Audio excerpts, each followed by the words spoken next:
Hi Sinta, thank you for joining this conversation today. I have three mainly topics for you to answer. Without further ado, let's start the first topic about international food.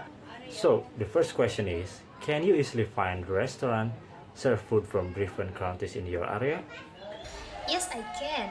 In my city, there are plenty of international restaurants, Thai, Korean, and even Mexican. I think it's because people here are quite open to trying different cuisines, so the market is growing. I see. Do you usually eat food from other countries when you go out? Not very often, but sometimes I do when I want to treat myself or celebrate something special. It's a nice change from my usual home cooked meals. Have you ever learned to cook an international dish? Actually, yes. I once learned to make spaghetti carbonara after watching a cooking show. It's simple but tasty, and it's made me realize that cooking international dishes at home can be fun. Interesting. If you could introduce one traditional food from your countries to foreigner, what it would be? I would introduce sate ayam, grilled chicken skewers served with peanut sauce.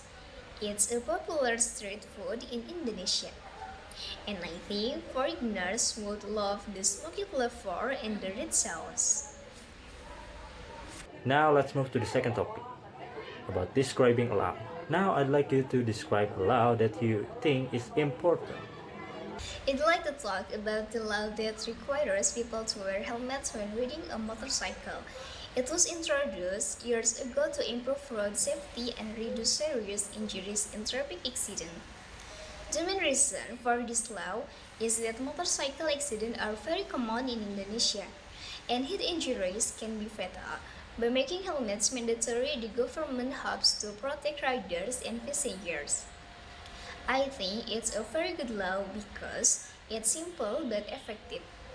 Of course, some people still ignore it, but overall, it has saved many lives and made people more aware of traffic safety. Now let's move to the last topic about school rules and legal profession. What are some creative rules that could we make a better place for students? I think schools could have a rule allowing students to course one Thursday each month, where they can focus on activities or projects they really enjoy. It could make learning more engaging.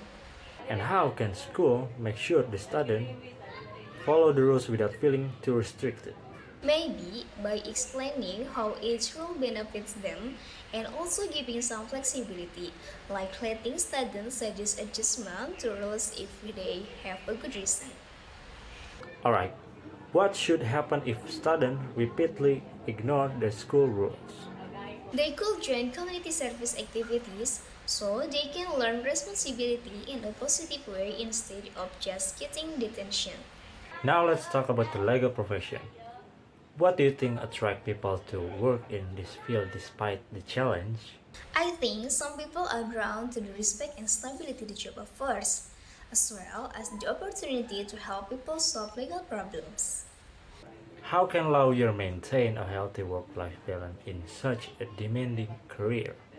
They need to manage their schedules carefully and not take on more cases than they can handle. It's also important to take breaks and spend time with family. In your opinion, how will technology change the legal profession in the next 10 years? I believe online legal platforms will become more common, making it easier for people to access legal advice without going to an office. But human lawyers will still be necessary for complex cases. That's a good answer. Thank you for joining this conversation today. Have a great time.